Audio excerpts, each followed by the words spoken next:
আসসালামু আলাইকুম গাইস, কেমন আছেন? এই দেখেন আমি চলে এসেছি ওমানের সবচেয়ে বড় মার্কেট লুলু আল বাদার।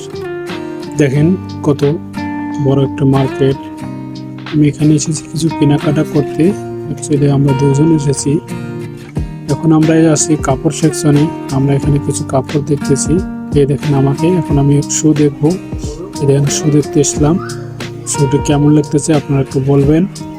ইনশাল্লাহ এই শুটে আমি হয়তো বা নিব। শুটু পরে দেখছি, মাশাআল্লাহ আমাকে অনেকে মানিয়েছে, ভালো মানিয়েছে শুটা। আমাদের কেনাকাটা শেষ। এই তো আমরা চলে এসেছি রুমে। চলে দেখেন রাত 10টা বাজে। আমরা এখন খেলতেছি ব্যাডমিন্টন। জানি না কখন ঘুমাবো, যদিও আজকে বৃহস্পতিবার, এই কারণে আর কি অনেক রাত পর্যন্ত, মনে হয় রাত 12টা পর্যন্ত খেল